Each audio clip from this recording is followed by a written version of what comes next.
Hello there, Mason here with Soul Shifting Insight, and today we're speaking about life and its many cycles.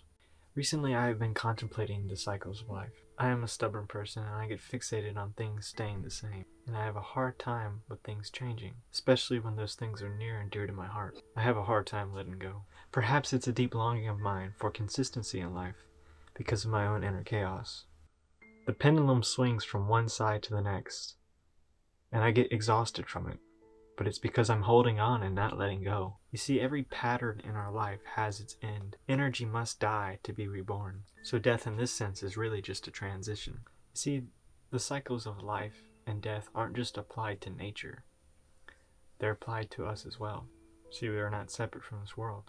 In spirit we are eternal, but we have to morph and change in this life to understand the vastness of the eternal spirit. See, we would feel lost if life did not make us feel grief.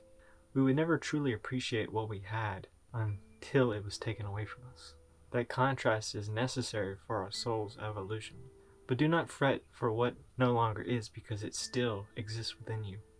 The memories can strengthen you when the going gets tough. Remember how it felt, and don't be afraid to care.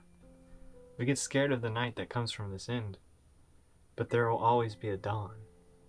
People in our life that we expect to be the same person for us forever.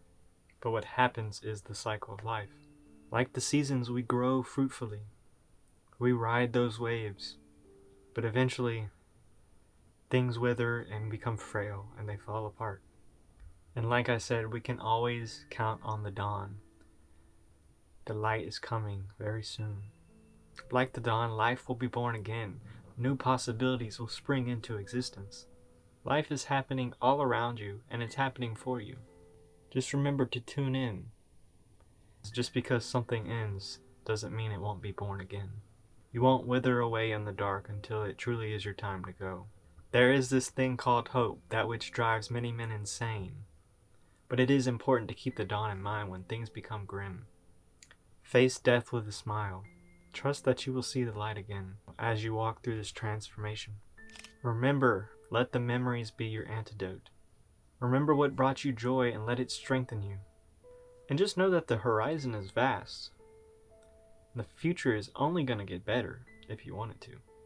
You see, for me, I sometimes wonder what love is in correlations to the cycles of life and death.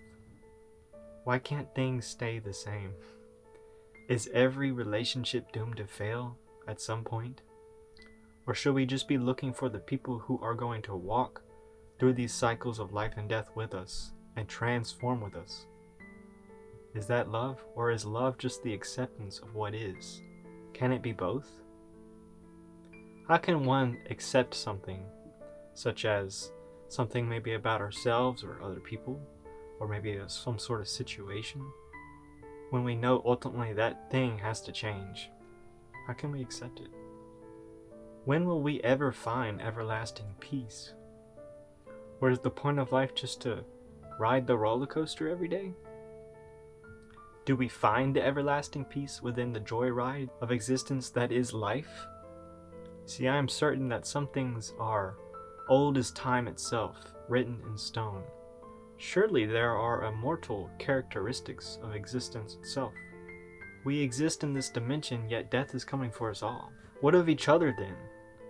Because to me it seems like the most important aspect of life, yet the most challenging.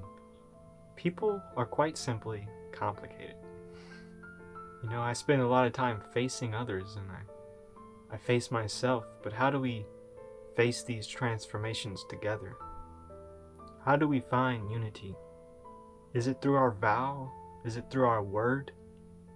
Because if anything, our generation is the literal embodiment of fickle, or is all that we can really appreciate in the simple moments in life, damned from ever finding the everlasting. I mean, surely if we decide to walk through the valley of the shadow of death, to face fear with courage, people will join us, right? Or are we doomed to fulfill our destiny alone? This path I walk, is it just mine? Can't I share this experience? Isn't that what living in relationship is about? It seems to me that the theme of my generation is promiscuous flirtation with looking the truth in the face. We see the truth only long enough that we can stomach it. Our compass is swirling around helplessly looking for a true north, but when it finds it, it changes again. Clearly there is more to this life than meaningless absurdity. There is meaning bursting through the seams, divine messages within our dreams. I swing from certainty to doubt like bells on a church. One season I'm sure of myself and feel alive, and in the next season I'm failing to grasp anything, falling endlessly into the depths of my own psyche. People used to tell me that life changes with the seasons. Is that it then? We are bound to the cycles of this world? All we can do is adapt. Yet I yearn to force my will on this world and paint my own story. I feel a mixture of spite and reluctance of the changes of the seasons. It seems like just yesterday I was climbing my mountain, reaching for the stars, and now I'm hibernating like some animal. Oh fuck, I'm an animal. I forgot. My mind seeks to escape the flesh of this body, but I know that I'd be wise to not get too ahead of myself. Is that it then? The meaning of the cycles of life and death in this life is to embrace the mundane, to enjoy the grind and make effort the reward? All those gurus and muses said that we should enjoy the journey. But what do they know? Lots of them don't live in the time that we do. Have we outgrown the teachings of our ancestors? Or has history simply repeated itself? I listen for the deepest truths, but all I can ever see is the answer staring me straight in the face. We have to change.